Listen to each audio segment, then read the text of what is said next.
Olá, estou aqui de novo nos canais Alexandria, Conta e Cria para conversar com mulheres que ainda fazem história. E hoje eu converso com Tânia Montoro, que é mestre, doutora, pós-doc em comunicação, que foi professora da UNB por mais de 35 anos, e vamos conversar sobre mulheres na UNB, sobre o feminismo na UNB, enfim, é muita história. A gente já estava aqui numa pré-conversa que podia ter gravado, que ia ser ótima, mas enfim. Obrigada, Tânia, por estar aqui. Eu que agradeço, acho o seu projeto super bonito, super interessante, eu já estou com 1000 ideias para ele. Tânia também faz cinema, é consultora, curadora de vários festivais, realizadora, enfim, podemos depois bater muitos papos aqui. O nosso foco principal vai ser o UNB, porque também comemora-se esse ano 60 anos da UNB e é muito importante a gente saber, é uma instituição fundamental em Brasília, e para falar da história de Brasília, é muito importante a gente saber como foi a história da mulher dentro da UNB, do feminismo dentro da UNB. Tânia, me conte. Olha, primeiro eu vou te dizer o seguinte, eu vou contar por historinhas, né? Sim. Vamos contar histórias. A história do feminismo da UNB ainda precisa ser escrita, né? Infelizmente, as grandes precursoras, vamos chamar assim, desse movimento dentro da universidade, estão indo embora. Por isso que eu fiz questão de vir aqui dar meu depoimento. Há 30 anos atrás, há 40 anos atrás, nós, apavoradas com a crescente violência contra a mulher dentro do campus, tá, começamos a fazer um movimento já pré-constituinte, ainda nos anos 80, porque nós éramos, primeiro, poucas mulheres, isoladas mulheres, né, cada uma no seu canto, lutando para ser cientista, dentro de vários cossistemas que eu chamo, né? O sistema ambiental, nossos filhos não tinham onde ficar, a universidade não tinha creche, né? O sistema, hoje vai ter, depois de não sei quantos anos, mas nós não tínhamos creche, tinha o sistema dos departamentos e faculdades extremamente machistas, você podia ter até mais mulheres participando, o tema de gênero não era estudado, então algumas professoras que foram mordidas por algumas leituras pós-Simone de Beauvoir, e já o feminismo despontando como um movimento e uma teoria, porque o feminismo ele tem essa questão de ser movimento e teoria, né? Ele é teórico e prático, né? Que dificilmente você vai ter uma teoria dessa natureza. Ele então vem no bojo do que a gente chama dos novos movimentos sociais, que é o movimento ecológico, o movimento negro, o Black is Beautiful, né? O feminismo, que era a igualdade na diferença, né? Que nós fazíamos, mães do peito, quem ama não mata, e por aí nós íamos, né? Porque nós começamos a assistir nossas alunas com os olhos pretos, apanhando, tá entendendo? Mulheres que abandonavam no meio do curso, o curso, e você não sabia o que era, e quando você tentava falar com ela, era no fechamento, entendeu? Mas você não vem mais, eu estou com problemas. Era o marido que não deixava mais, entendeu? Ou ela não tinha nenhum aparato para deixar seus filhos, e também várias colegas nossas, algumas mortas, e outras que muitas vezes apanhavam dos seus maridos ou seus companheiros, e muitos deles da chamada esquerda também, né? Ou também do movimento, vamos dizer, pela anistia, o movimento de abertura do Brasil. Nós vivemos uma hiperditadura, né? Então, quem viveu na ditadura sabe o que é. Então, a gente tinha medo até de pensar. E aí nós éramos mal vistas pela esquerda também e pela direita, porque eles achavam que primeiro resolvia a questão, vamos dizer, global, depois a questão pessoal. Só que a gente começou a dizer que o pessoal era político, tá entendendo? O pessoal é político. Eu não tenho como estar militando aqui no movimento docente e estar com 1000 questões juntas. Sim. E nós não tínhamos naquela época nem o divórcio. Então, primeiro, eu fico muito emocionada de falar sobre isso. Sim. Então, assim, a primeira luta nossa foi para o divórcio.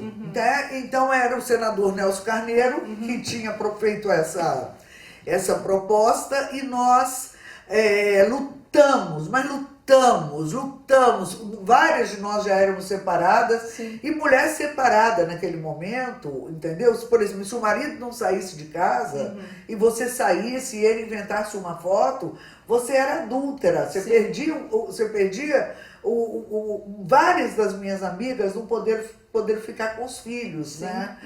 Elas perdiam a guarda do filho, e não perdia só a guarda, perdia a honra, perdia a família, claro. porque a própria família dela não aceitava ela mais, tá entendendo?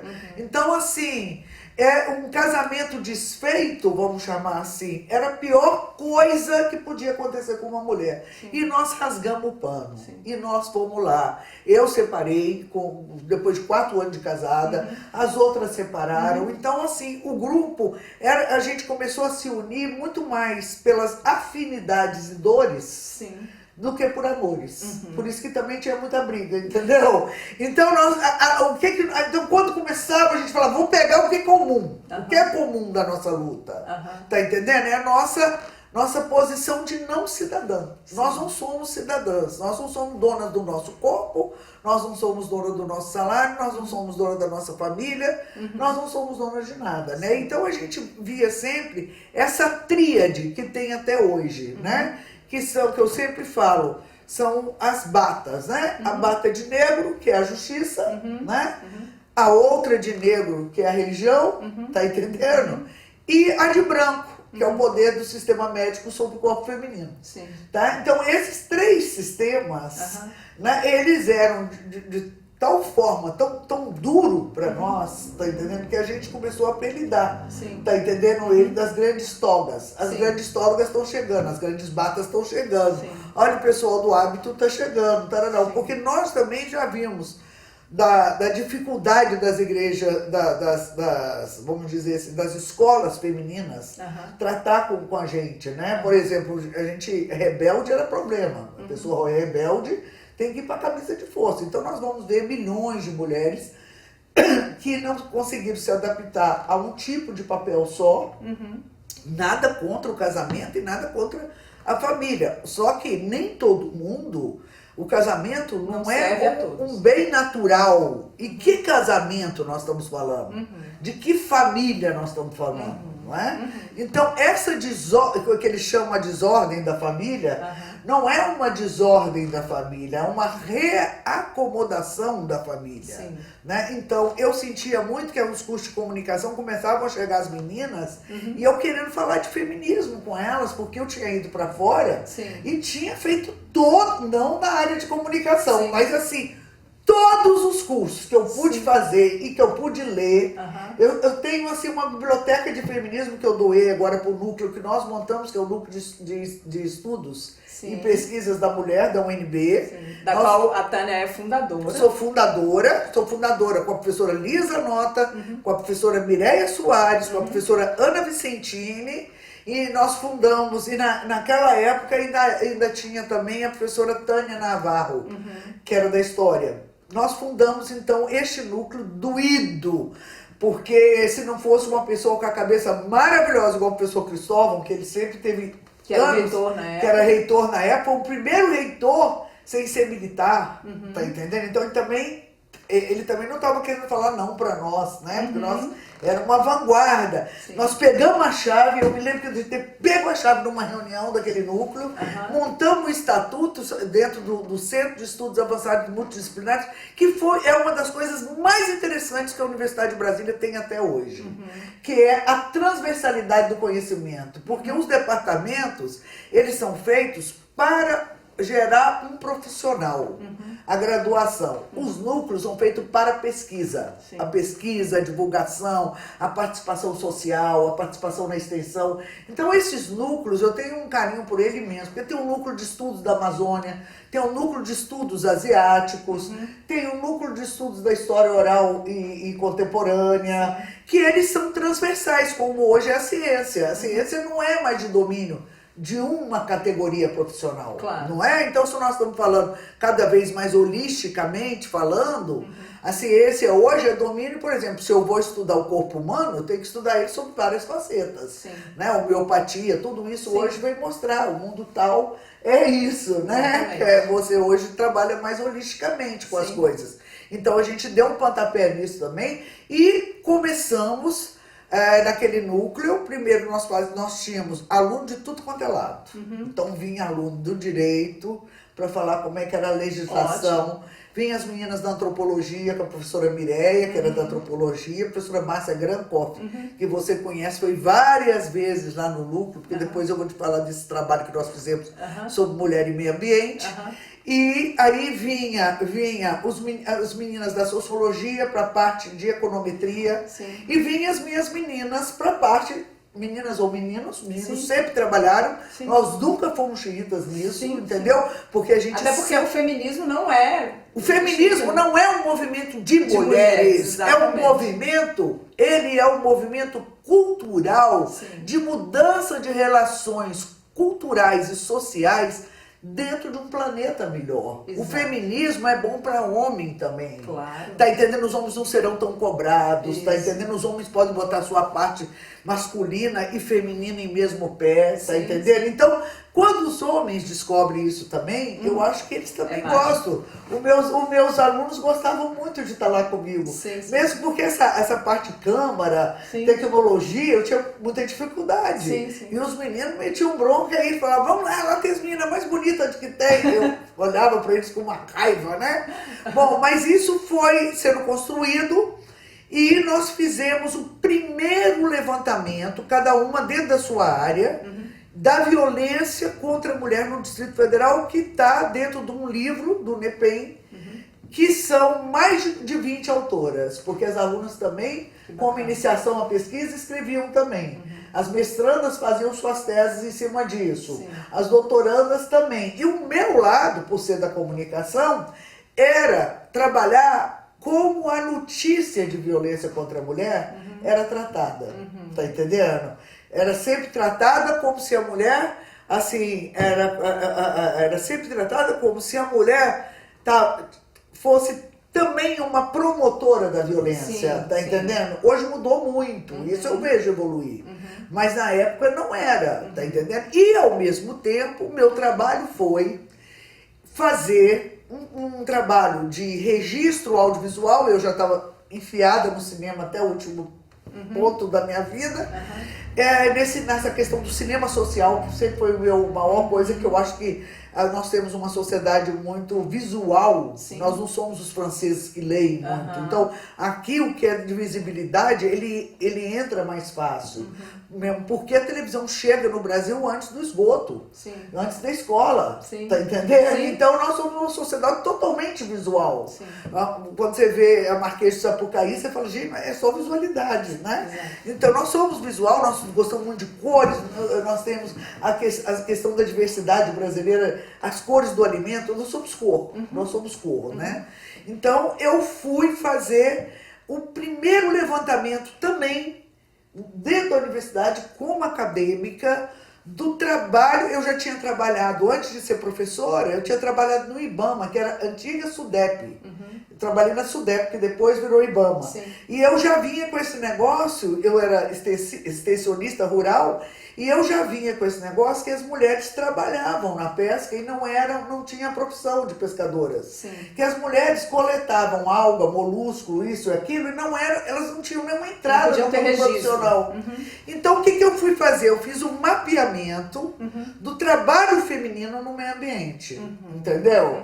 Então eu peguei as mulheres catadoras de lagosta, as mulheres que trabalham nas praias, secando, fazendo a tecnologia do pescado, tá entendendo? Secando para poder aproveitar mais, salgando ele para aproveitar, as pequenas criações, entendeu? A forma como elas guardam o alimento dentro dos vidros, para aquela produção.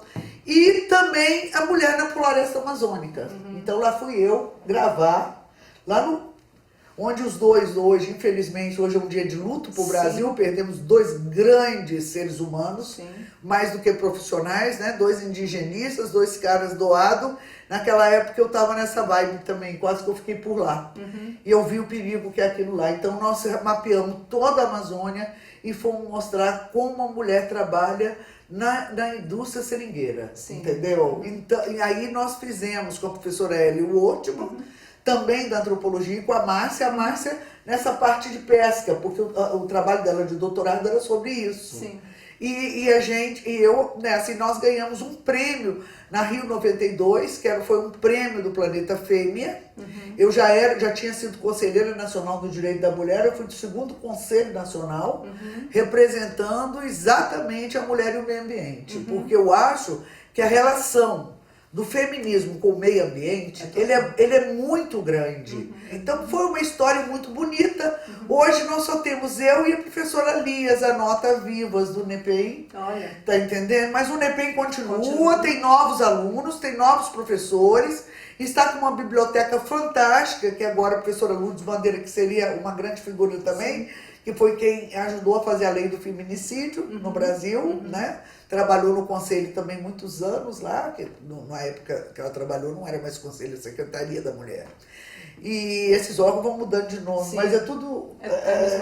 ele foi fundado, a gente ajudou a fazer organograma, tarará. E depois nós fizemos um outro trabalho também, fantástico, que era esse núcleo interdisciplinar, que foi um mapeamento do cotidiano das delegacias das mulheres e de entrevistar alguns poucos algozes femininos que ainda existiam. A gente queria conhecer qual é esse cotidiano, o que é que tem por trás desse violador, desse estuprador.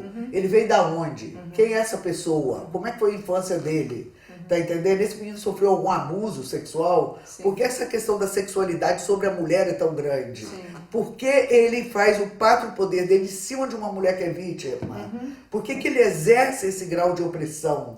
Tá entendendo? Porque a opressão é toda as... Aí eu não vou entrar nesse mérito porque é bem acadêmico, mas só para dar uma coisa, a violência, ela é um ente em escala. Tá entendendo? Então, se você não tem punição exemplar de violência, ela vai aumentando. Claro. Que é o problema que nós temos no Brasil. Tá entendendo? A violência no Brasil, ela é uma violência endêmica e sistêmica. Tá entendendo?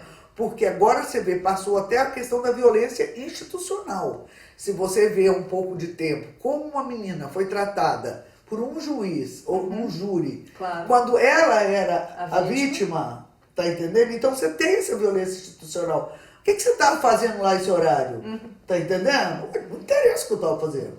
Que roupa que você estava? Então tem esse tipo de... uma pré-punição. Né? Uma pré-punição. Então a violência, ela é um problema não só do feminismo. Hoje ela é um problema da sociedade brasileira. Porque a tendência é aumentar mais, porque a nossa punição é horrorosa. Para a violência, entendeu? Assim, as instituições são muito violentas com o feminino. E tem muita mulher que fica doente com isso, achando que o problema é dela. Entendeu? Porque tem uma hora que você está tão sozinha, você está tão sozinha, a família não te apoia. As meninas mais novas não, porque tem mães de outra geração. Mas a minha geração foi muito difícil. Mas eu acredito que vocês tenham outros desafios. Isso, mas até eu lembro na UNB, a própria estrutura dela, esse lugar da violência é muito forte, porque vários pontos, a UNB é cheio de casos de violência sexual, e esse medo mesmo de ir sozinha ao banheiro, de ir sozinha a determinados lugares, né? E isso é uma questão... que dificulta a vida da mulher dentro da universidade. A menina morreu, foi morta. O único busto feminino que tem na UNB em 60 anos é de uma mulher que foi morta. Cruel, muito cruel. Sabe? Então, assim, eu quis vir muito falar aqui, porque é o único lugar que tem o nome de uma mulher dentro da Universidade de Brasília. Em 60 anos. Nós não temos o que comemorar ainda dessa universidade. Porque as mulheres construíram essa universidade. E o trabalho que foi feito de quem são as mulheres que construíram essa universidade também ainda não foi feito. Nós, na minha época, nós tínhamos que sair para fora, para mostrar que nós existimos. Então nós ajudamos a construir a DEAM, as delegacias de mulheres, nós fomos pra rua, a Mara Regia tinha o programa Viva Maria, de rádio, e a gente ia naquele programa, todo dia dar dados de violência. O Lobby do Batom fala sobre isso. O Lobby do Batom nós fizemos na Constituinte. A gente ia, olha só que doideira, a gente ia com os filhos, porque não tinha com quem deixar. Com os filhos, eu já era professora, mas eu ainda era uma professora que a gente chama de auxiliar. Sim. Eu não tinha as titulações necessárias para chegar a mestrado, doutorado. Então, a gente ia com os filhos, entrava aquele Congresso Nacional, ia de porta, de mulher a mulher. E eu lembro que a Cristina Tavares, que morreu, que foi uma grande deputada por Pernambuco, foi uma grande líder nossa. Então nós tínhamos a Ruth Escobar, nós tínhamos a Cristina Tavares, sabe? Nós tínhamos a Moema, do Ceará, nós tínhamos a mãe da Miriam Gross, que é uma grande feminista também. Ela nos apoiou muito, já tinha mulheres ali sendo votadas, já tinha um movimento no país. Nós conseguimos ver o divórcio, nós conseguimos fazer a primeira delegacia. Eu me lembro que quando eu vi aquela delegacia na 204, entendeu? Parecia que eu... uma grande realização. A gente sabe todos os problemas que tem. Mas é uma grande realização. Nós sabemos de todo, como é que é a Polícia Militar de Brasília, a hierarquia, como é que trata os seus colegas também, que as meninas não podiam nem falar. E nós conseguimos, da Secretaria de Segurança Pública do DF, um convênio que eles pagavam para nós para fazer esse levantamento. Tá entendendo? Então você vê a secretaria trabalhando com a universidade, não é bonito? Nós conseguimos isso, não sei como. Mas é muito bom falar sobre isso. O núcleo de pesquisa que fez o Lobby do Batom. Que nós fizemos através do núcleo de pesquisa, nós fizemos esse NEPEM, nós fizemos o Lobby do Batom, então nós fizemos com todo o Brasil, começou a ter núcleos nas universidades. As outras universidades. Na Federal da Bahia, um núcleo muito forte, que é o núcleo de estudo de gênero até hoje.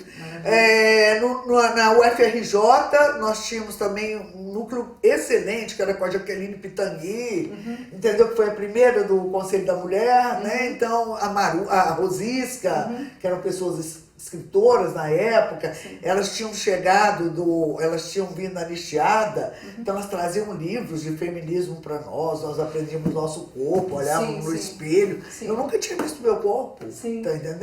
Eu nunca tinha visto meu corpo. E é o que você falou, a questão pessoal que parece menor, mas não é, porque se ela não tiver reforçada, se você não tiver uma identidade segura, você não atua na sua profissão, na sua vida. E aí você vai ficando treinada de uma tal forma a se sentir menor, a se sentir coadjuvante. E isso te faz um mal, você vai vendo o que é, por que as mulheres adoecem.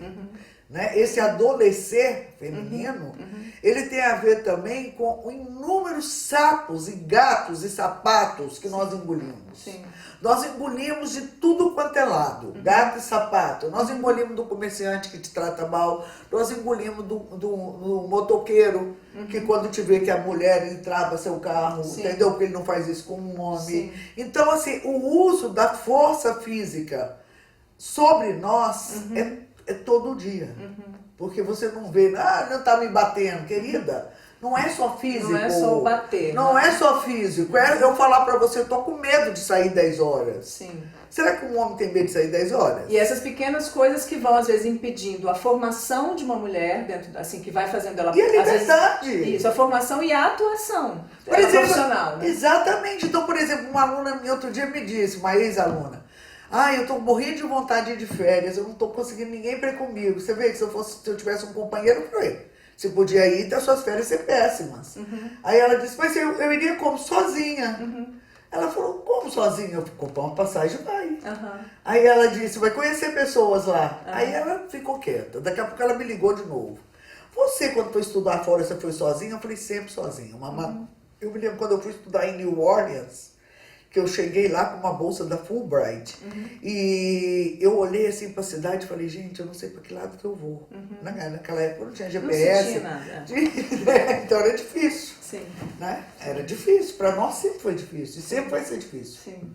Você teve vivência em muitas universidades fora de Brasília também, nos seus mestrados, doutorados, enfim, todos os seus estudos, pesquisas. maravilhosos. E quais diferenças ou quais semelhanças que você vê com a UNB? O que a gente tem a aprender? Ou o que tem de parecido lá, que é geral em todas as instituições, enfim? Bom, o machismo é universal. Eu não vou dizer para você que o machismo europeu é menor. Aí todo mundo dizendo, não, mas lá o marido ajuda, porque não tem a empregada. Se tivesse a empregada, se ele pudesse pagar... É uma questão de classe, não é nem só de... Exatamente. Então, assim, não é. Os espanhóis são extremamente machistas, os portugueses são extremamente machistas, né? Os alemães são... Eu passei um tempo na Alemanha, eles são muito machistas, mas eles são envergonhados com o machismo. E as alemãs estão em outras, entendeu? Elas estão em outras, dinamarquesas estão em outras, e eu sinto assim, que os países nórdicos, eu acho que são mais fáceis. Sim. A Suécia, a Suíça, tá entendendo? Mesmo porque são menos apegados. Nós que somos íberos, americanos, nós temos esse certo apego. É um apego familiar, é uma coisa assim. Você vai pensar, ela está sozinha? Sim. Assim, em Portugal eu ouvi isso 40 vezes. Quando eu passei, por exemplo, um Natal na Suíça, que eu falei que eu estava sozinha, ninguém me convidou para casa dela. Aí me disseram, deixa eu te dizer um programa ótimo que você faz. Porque sabia que é uma coisa, Natal é coisa de família, você fica lá com a família, não é sua família. Ela sabia que você ia ficar tão deslocada que era melhor não ir. Sim. Tá entendendo? Então assim, deixa eu te dar um programa ótimo pra você fazer numa noite de Natal. Sim. Tá? Aí eu falei pra Sueca que eu tava trabalhando com feminismo também, lendo os livros e tal, vendo negócio de grupo, de pesquisa. Ela disse assim, o melhor programa que tem. Você abre um champanhe, cozinha um bacalhau, já compra pronto para não te dar trabalho. Sim. E bote suas músicas que você quer ouvir e vai vendo as fotos da sua família. Quando você vê, já acabou meia-noite. Eu achei que fantástico, sabe? Cada um vive como pode, né? E como são as mulheres nas outras universidades, assim, tanto as estudantes como as professoras, o respeito às professoras ou às estudantes? Bom, você acha que tem diferença em relação ao UNB? Eu acho que o Brasil, os alunos não têm respeito aos professores. E as professoras, especificamente? Há diferença de professores e professoras? A hierarquia de gênero, ela tem em todas as universidades. Essa questão da mulher da ciência, que nós estamos agora começando a falar muito, tá entendendo? É um movimento já, tá entendendo? E mais, todos os campos que eu fui, tinha estupro. O campus é um lugar escolhido para ter estupradores. É um negócio assim incrível. Todos? Todos que eu fui. No Canadá, no campus que eu estava em Montreal, é uma coisa estranha. Eu acho que é porque ele é muito amplo, vem gente de tudo quanto é lado, tem mulheres muito novas, e ele é um pouco não vigiado. Ele não é um hospital, ele é uma instituição, mas ele não é um hospital. Você anda, por exemplo, você circula livremente, você circula livremente, muita gente, e às vezes não tem ninguém. Como você tem moradia estudantil dentro dos campos, no mundo todo, tá entendendo? O sábado e domingo ele é deserto.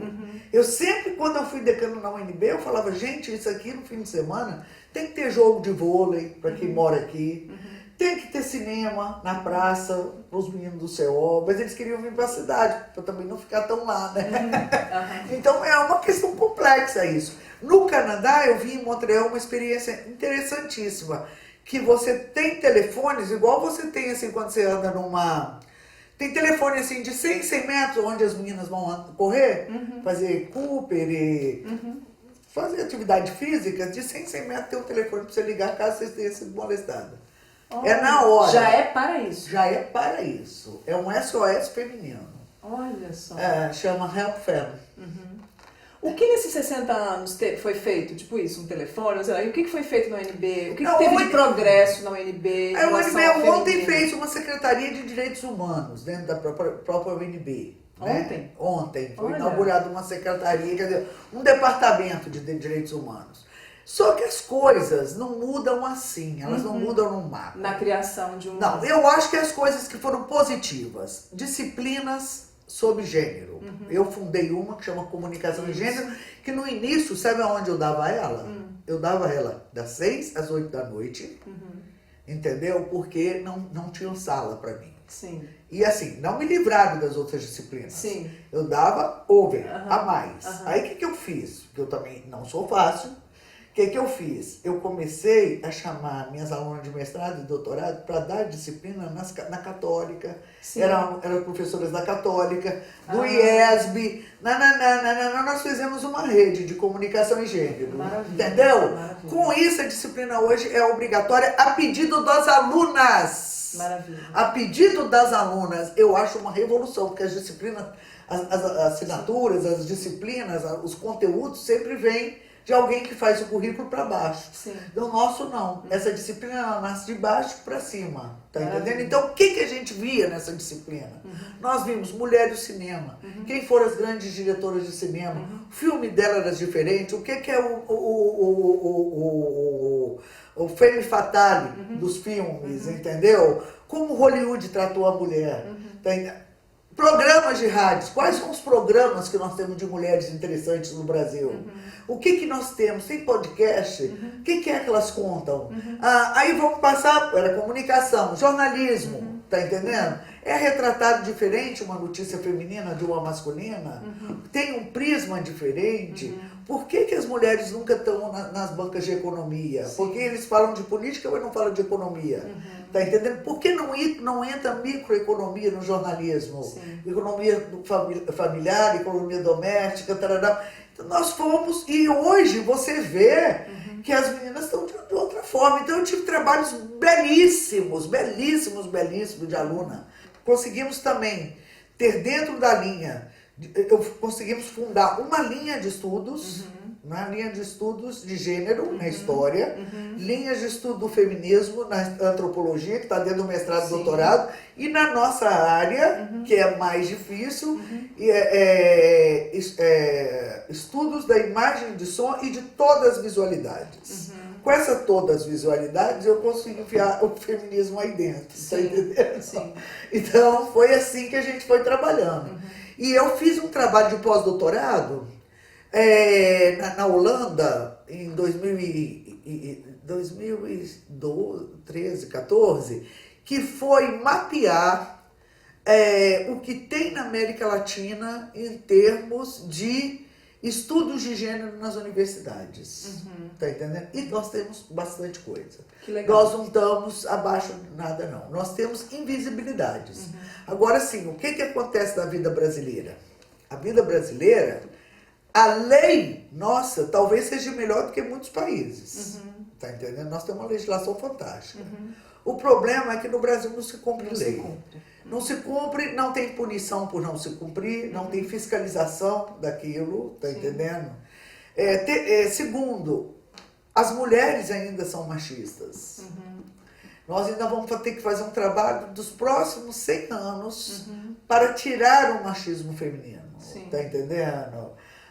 Não quero ser não, fulano largou ela porque ela estava feia demais. Como se fosse um masculinizar, né? Como se a mulher feminista fosse masculina. Isso, exatamente, entendeu? Então, assim, as nossas instituições são muito masculinas. Se você parar para pensar o Congresso Nacional, o que eles fizeram com a presidente Dilma, eu não estou nem defendendo ela como presidente, mas como mulher estou. Sim. Tá entendendo? O que fazem, as brincadeiras que fazem, a grosseria com as mulheres, tá entendendo? Aí em qualquer parlamento, em qualquer Câmara de Vereadores, né? As pessoas acham graça, tá entendendo? Esse mundo mesmo. Até dentro da universidade eu reparo assim, a coisa do cursos de mulher como sendo menores, né? Alguns cursos são tratados como menos importantes. E o mal-estar das meninas que fazem engenharia também. E o mal-estar. Tá entendendo? O mal-estar. Minha irmã é uma das únicas fazendo engenharia Nossa, elétrica. o mal-estar das meninas. O mal-estar das meninas que fazem química. Sim. O mal-estar das policiais que estão na PM. Sim. Tá entendendo? De cabeça baixa. Elas não podiam dar depoimento para nós da universidade. Tá entendendo? A hierarquia é desse jeito. O mal-estar que eu já passei, tanto trabalhando com secretários, isso e aquilo, quando eu vou falar uma coisa, o medo de sair do programa deles, entendeu? Sim. Eles têm um medo. Aliás, esse medo eu percebo. Hoje você acha que já teve uma evolução um pouco nisso, das mulheres que querem fazer cursos que não são de mulheres? Não. Assim, não? Não. Olha. Pouquíssima evolução. Pouquíssima evolução porque, primeiro, ela não é incentivada em casa, tá entendendo? Segundo, a matemática para nós ainda é uma coisa muito difícil. Tá entendendo? Por quê? Porque os nossos jogos não são jogos que você trabalha com abstrato. Desde a infância a gente não é ensinado. Isso a gente não tem é mudado ensinada. um pouco na primeira infância agora, mas até chegar a mulher que está na universidade. Essas mudanças estão vindo. Sim. Eu acho que as mulheres fizeram uma revolução. Sim. Os homens não fizeram, então existe um desencontro amoroso. Existe. Queria falar um pouquinho dos festivais de cinema Isso. daqui. Por quê? Porque eu entrei por essa área de cinema, e que é o meu doutorado, é o meu mestrado, eu sempre trabalhei com audiovisual, e assim, tive a oportunidade de ser uma das fundadoras do Festival Internacional de Cinema Ambiental, FICA, lá em Goiás Velho, Sim. tá? Porque eu acho que essa área de meio ambiente, eu digo sempre, eu larguei de ser um monte de coisa, mas feminista e ambientalista eu não consigo. É fundamental. Tá entendendo? Tá no meu sangue esse mesmo. Agora, uma coisa que eu acho que é muito importante hoje a gente colocar é que nos festivais e nos editais de audiovisual e tudo, tem a questão de gênero. Então, Sim. por exemplo, um júri hoje não é mais compulsor para o homem. Nós conseguimos isso, você não vai acreditar, nos últimos 4 anos. Olha só. Aqui em Brasília. Muito Tá recente. entendendo? Muito recente. Nós não conseguimos isso antes. Eu te dou catálogos ainda de gestão de gente, vamos dizer, progressista, que os júris eram totalmente de homem. Tá entendendo? Hoje a gente pede para entrar mulher, a gente pede para entrar negros, a gente pede para entrar indígenas, tá entendendo? A gente quer ver como os outros olhares também olham para os filmes. Claro. Isso eu acho importante. A diversidade é fundamental. E hoje, o que é a nossa grande luta hoje da mulher? Eu acho que hoje a grande luta da mulher é contra o preconceito contra velhas. O Brasil tem um dos maiores preconceitos que existe. Ontem foi o Dia Nacional, dia 15 de junho, o Dia Internacional de Conscientização da Violência contra, eu vou falar, mulheres e homens também, contra idosos. Sim. E hoje nós estamos tendo uma população que vive mais. Sim. Então não tinha estudo dessa população. Sim. Mas eu, como cientista, fico assim, horrorizada. Porque o Quando a gente estudo acha vai que não tem até estudo. 60 anos. Sim, mas a pessoa está com 80. Não tem. Como não tinha antes, da década antes, o adolescente. Sim. O adolescente foi uma criação pós a Segunda Guerra Mundial, entendeu? Porque ele não era nem criança. Antes os meninos vestiam igual os adultos, as menininhas igual as mães. Sim. Depois passou a ter um teen, adolescente. Agora nós temos essa faixa etária que será a mais populosa do Brasil, tá entendendo? E o que acontece? Nós não temos estudos, E essa faixa etária, ela é basicamente feminina. Por quê? Porque a mulher vive mais. Sim. Ela vive mais tempo. E se você tem uma sociedade extremamente violenta, você tem uma sociedade que não ampara o idoso, e nenhuma coisa. Você vê os remédios como subiram agora, os planos de saúde que se desobrigaram a quase tudo do idoso, tá entendendo? Então, nós hoje estamos tendo uma violência que é chamada de ageísmo, que já é um novo estudo, é um novo feminismo. Sim. É o ageísmo, Um que desdobramento, né? é um desdobramento. É uma característica, inclusive, do feminismo. Exatamente. Né? Do feminismo. Exatamente. De estar no feminismo, depois o feminismo negro, Isso. o feminismo que abarca o LGBT e o feminismo agora. Exatamente. Então você vê É uma que é característica uma teoria feminina. bonita. É uma teoria bonita, porque é uma teoria de amparo. Exato. Tá entendendo? Eu sou encantada com essa teoria, porque ela é uma teoria em movimento. Ela não tá parada, igual aquela assim, você pega a realidade e enfia dentro da teoria. Sim. Não é, tá entendendo? Ela é uma teoria que, hoje eu digo sempre, o feminismo, ele tá avançando, porque você quando escuta essas mulheres tão sábias, por que a sociedade não quer elas? Você sabe por que não quer elas? Porque elas tiram esse pátrio. Porque elas deixaram de ser força reprodutora do capital, entendeu? É força reprodutora do capital. Quando você para de parir, que é a sua função no mundo, você não tem mais função. Então você é aquela bruxa, você é a velha, E é mais sábia. você é estorvo, é o estorvo que fica dentro de casa, Só que no Brasil é estranho esse dado, porque quase 70% dos idosos brasileiros ajudam seus filhos. Economicamente. Economicamente. Ou de moradia, principalmente nas classes menos abastadas. Entendeu? Então, esse traço é um traço complicadíssimo. E mais, a punição, é interessante esse dado também, que as negras e os cultos afros, eles promovem a velhice. A velha é a dona do centro, é a mais sábia, mais a sábia, a casa dela que acolhe. Sim. Ela manda o menino calar a boca, não. Na nossa, não. Entendeu? O velho é estorvo, o velho é lata de lixo, o velho é a farmácia ambulante. Sim. E nós estamos tendo uma velhice, eu tive a oportunidade de estudar isso na Holanda, muito interessante, que na Holanda, perto de Amsterdã, numa cidade chamada Dredge, tem grupos de pessoas que vão viver nas suas casinhas, completamente doidos, bebem, e fica mais barato, porque paga um médico só, um condomínio. Então eu acho que isso vai ser uma nova coisa que nós temos que falar. Não é um centro de internação mais, nem é morar com o filho mais. São condomínios hoje, que nós vamos ter, como ninguém vai parar, porque nós não podemos parar. Eu, quando aprendo uma tecnologia, já tem 3 na frente, eu digo, ai meu Deus do céu, essa plataforma eu tinha terminado de aprendê-la, né, a usar. Então agora, assim, as pessoas estão vivendo mais, estão vivendo melhor, e essa pandemia, para os velhos, foi muito difícil. Foi muito difícil, porque ele não tem tanto tempo. Quando você fala para o jovem, vai passar, são 4 anos, né? Não, nós não sabemos para onde nós vamos mais, né? Então...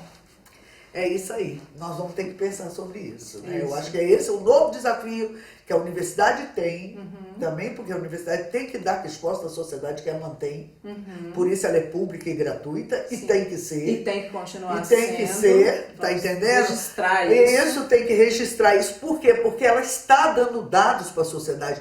90% da pesquisa brasileira é feita dentro das universidades, tá entendendo? Então, a sua injeçãozinha aí do braço, na sua pandemia, tá feita lá dentro. Exato. Tá entendendo? Nós tivemos, só na Covid, nós tivemos 99 projetos dentro da universidade, inclusive uma máscara super interessante, porque é uma máscara feita pelo pessoal de saúde, que é a mais segura que tem e é biodegradável. Olha.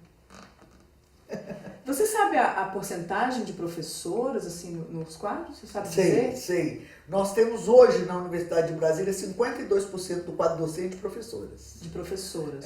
Porque aí contamos os campos todos, né? Gama, isso e aquilo. Agora, tem um problema, tem as áreas que tem mais professoras. Sim. Sempre foi, né? São as áreas de que cuidado. Falou, as áreas de cuidado. Femininas. Caça-marido que eles falavam. Olha eles só. falavam caça-marido. Vamos Olha lá, as meninas caça-marido. Ouvi isso várias vezes, entendeu? São os cursos de formação docente, né? Pedagogia, psicologia, formação. Os cursos de ciências sociais. Os cursos de comunicação, história e geografia. Hoje tem muito mais mulher. Tá entendendo? São os cursos mais fáceis? Não.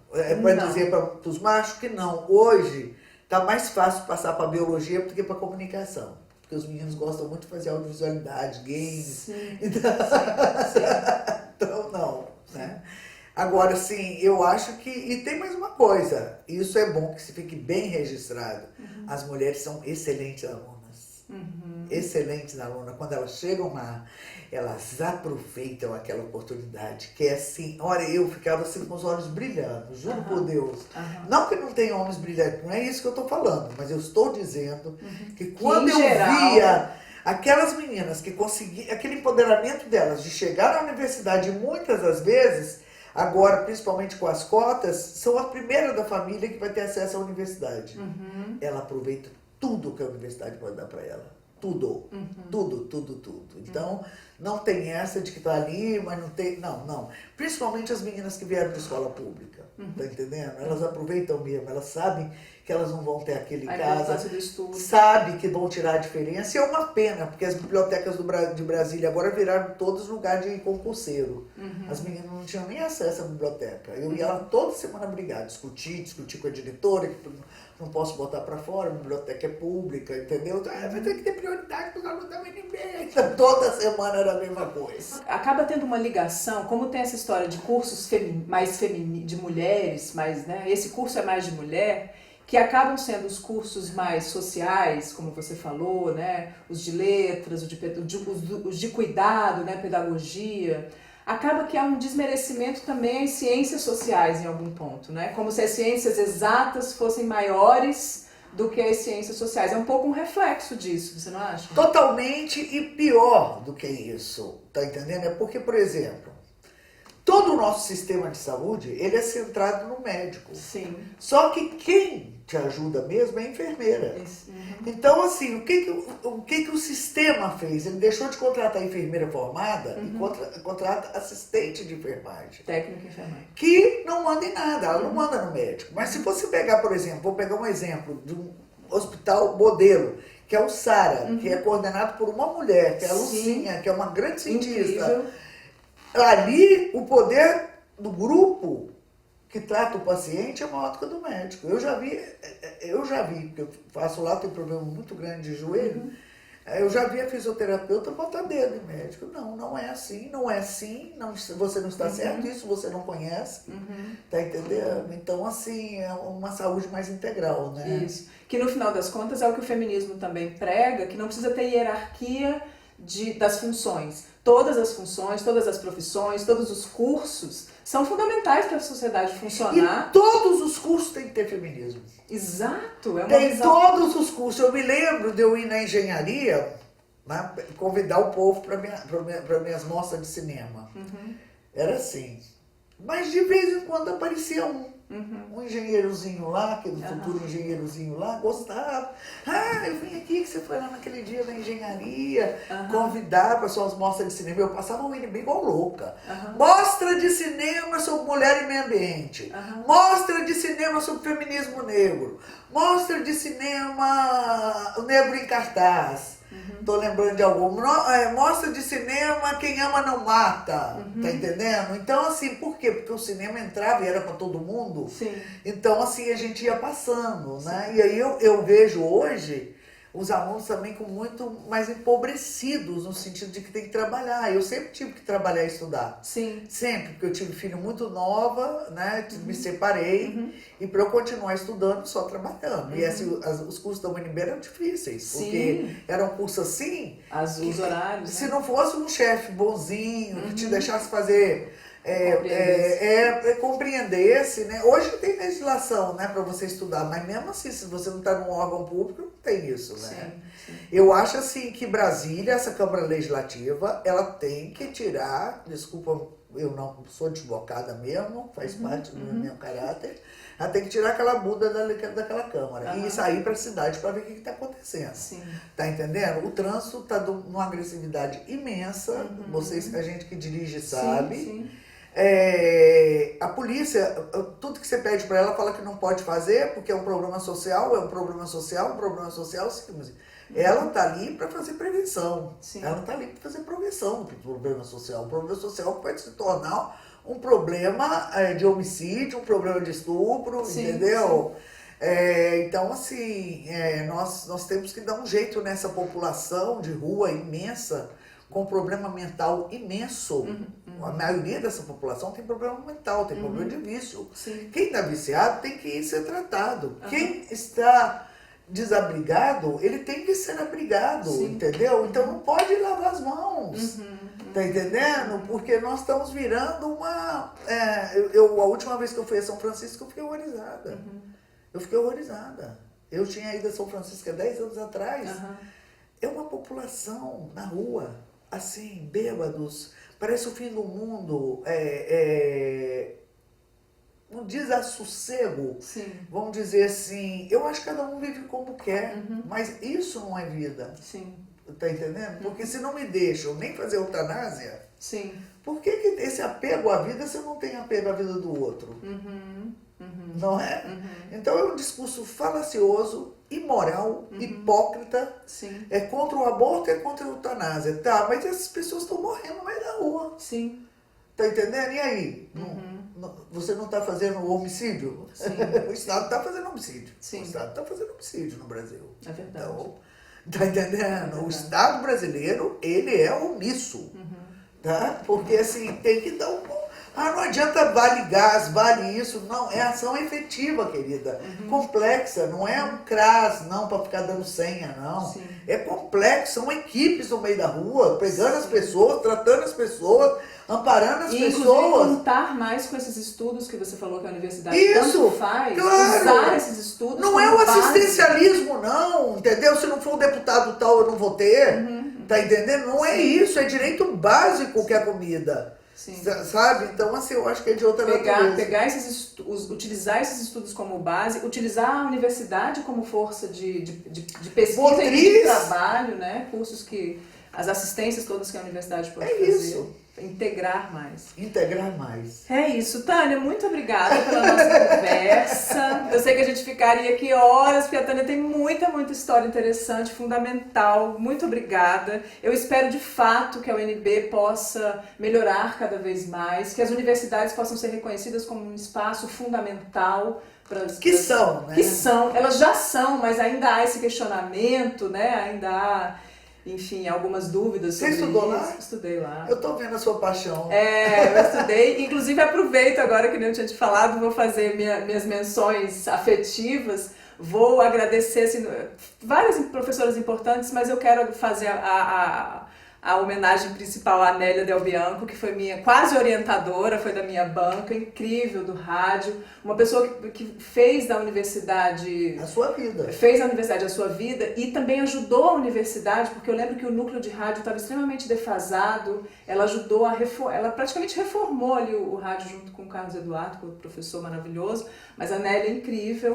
Agradeço demais a Nélia na minha vida. Vou fazer também a minha homenagem, que eu tinha te falado, para a Lina Barreto Brasil, que foi uma das precursoras do EAD, da educação à distância. Beijo, Lina, pra você. Você também, Lina, saudade de você. A tia, como eu chamo de tia, que é a Márcia Grankoff, que é antropóloga. Minha colega de pesquisa, fizemos toda a parte de pesquisa no Rio Grande do Norte com ela nos ensinando. E a tia Márcia, para mim, sempre foi uma mulher, exemplo daquela mulher ligada na universidade, de pesquisa, de estudo. Ela sempre, assim, a universidade para ela sempre foi um foco, né, assim, incrível. E a última, claro, minha mãe, Thelma Zancanaro, que era da psicologia da UNB por mais de 30 anos, atendia lá, não era professora, era do núcleo do CAEP, que é um centro muito importante que atende a sociedade, inclusive esse papel psicossocial que a universidade presta serviços à sociedade, a pessoas que não têm acesso. Não é? Muito importante. E eu lembro, inclusive... E aos alunos também. Aos alunos, claro. Se nós não tivéssemos o CAEP, você vê que a onda de suicídio que nós estamos tendo hoje... Sim, ela falava muito. Gente, olha o CAEP, drogado, olha, eu vou te contar, o pessoal do CAEP eu sempre tirei o chapéu, sabe, muito ético, muito, nunca assim a gente ia perguntar do aluno, nunca falava o nome do aluno, só falava ele foi encaminhado, ele foi, numa ética assim, aliás, quando você sai muito da universidade, você tem dificuldade assim, com um pouco da sociedade. Sim. E até isso que você falou da universidade não ter assistência para as professoras e para as alunas que têm filhos, né? Eu lembro, eu criança, minha mãe se formou na UFRN, eu lembro eu criança, eu ficava no espaço de terapia infantil, brincando. Enquanto minha mãe estava tendo aula, como a psicologia tinha esse espaço de terapia infantil, eu ficava lá brincando, da ludoterapia. Era o jeito que ela dava. Meu filho entrou em todos os filmes dos meus alunos. Era o jeito que a minha mãe dava. Em todos os filmes dos alunos. Minha mãe estudava e a gente ficava lá brincando. Aí eu era cobaia de várias pesquisas de terapia, de psicologia e tal, porque eu tava lá já. Deu isso, era incrível. Tá fazendo um trabalho muito bonito para Brasília. É isso. Muito obrigada por estar aqui, por dividir comigo, enfim. Beijo. Benço. E que viva as brasilienses. E nós vamos contar essa história. Vamos.